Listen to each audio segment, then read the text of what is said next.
Je vais accueillir Monsieur Pierre Clément, qui est architecte, urbaniste, professeur honoraire, HDR de l'ENSA Paris-Belleville, ancien directeur de Liebhaus et président de l'agence Arte Charpentier. Bonjour, on est obligé d'avoir le soleil dans les yeux, là. Merci aux organisatrices et organisateurs. Merci à vous tous. C'est évidemment avec un peu d'émotion que je reviens parler dans une école d'architecture. J'y suis arrivé, moi, en 60. Alors, vous voyez, il y a un peu de temps, l'enseignement de l'architecture était très largement différent. Et la recherche, évidemment, dans nos domaines, n'existait pas encore. Pour revenir à votre sujet et aux bourses CIFRE, c'est une chance formidable pour les doctorants, mais aussi pour les laboratoires, les écoles d'architecture, de prendre conscience que la recherche qu'on pouvait jusque-là développer était très largement limitée aux moyens que nous avions dans les écoles qui, je le rappelle, ont été fondées en étant coupées de l'université, coupées des écoles d'ingénieurs, coupées du monde de la construction, coupées du monde de la technique, ce qui est un cas particulier à la France, qui peut être différent dans d'autres pays, mais qui faisait que nos laboratoires étaient essentiellement tournés vers l'histoire, la théorie, les sciences humaines et sociales. Ce qui évidemment est déjà un champ très large, mais si on devait couvrir le champ global de l'architecture, on verrait bien qu'on est bien au-delà de ces limites des sciences humaines et sociales. Donc, c'est une chance, je dirais d'abord pour l'architecture, pour les architectes ensuite. Pour l'architecture, parce que je ne vais pas revenir sur la diversification du métier, mais entre l'époque où j'ai commencé à exercer il y a 50 ans et aujourd'hui, sont arrivés un nombre indéfini de disciplines qui sont venues renier et gratter la fonction, les compétences de l'architecte, ou les élargir, suivant le point de vue sur lequel on se place, et qui lance un défi considérable aux architectes de savoir quelle sera leur mission. Beaucoup ont abandonné le champ constructif, le chantier, des liens avec la construction. C'est évidemment fondamental de considérer la profession dans son ensemble et le métier et l'architecture dans son rôle conceptuel, mais aussi constructif, de la conception à la réalisation, qui est un domaine qu'on ne peut pas abandonner.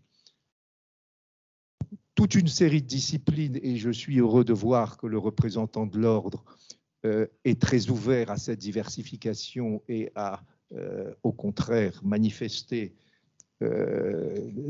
l'intérêt pour l'architecture de ces différentes compétences, et le processus CIFRE, évidemment, contribue largement à la diversification des compétences des architectes, mais aussi à attirer beaucoup de gens d'autres disciplines qui ont envie de participer à l'acte architectural ou au travail des agents. Beaucoup viennent de disciplines différentes et je pense que c'est un élément extrêmement important. Pourquoi la recherche est aujourd'hui si fondamentale? C'est que, évidemment, des compétences très spécialisées viennent grignoter notre métier, mais parallèlement, alors que l'architecture et l'urbanisme était du domaine de l'artisanat jusqu'à il n'y a pas si longtemps, devient aujourd'hui un enjeu économique extrêmement important, champ sur lequel l'ensemble des acteurs, bureaux d'études, promoteurs, industriels, au nom de la ville smart, green, intelligente, numérique, considèrent, ou toutes les sociétés de services urbains, que ce soit l'énergie, l'eau ou les transports, considèrent que leur rôle est fondamental et qu'ils sont capables de faire la ville directement comme ensemblier intégrant l'architecture et l'urbanisme.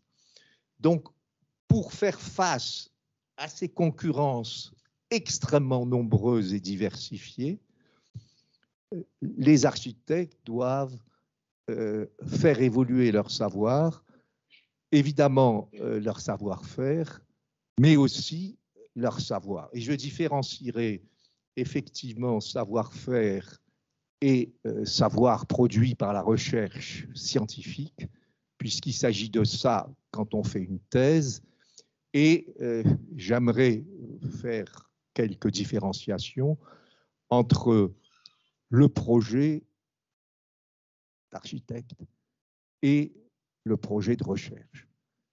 La confusion des deux mots, la confusion des façons de présenter cet acte sont pour moi dangereux. Pourquoi? Les architectes ont toujours considéré qu'ils faisaient de la recherche. Évidemment, ils cherchent, évidemment, ils grattent, ils vont dans tous les sens, ils font feu de tout bois. C'est un acte pour eux éminemment de recherche, mais ça n'a rien à voir avec la recherche telle qu'on l'imagine, scientifique, dans les laboratoires, transmissible, cumulative et pouvant servir à d'autres. Donc, cette confusion et l'utilisation du mot concept est pour moi du même type. Le mot concept est apparu récemment parce qu'il fallait que les architectes soient des artistes comme les autres. Les artistes devenaient conceptuels, on doit être conceptuel et on vend un concept.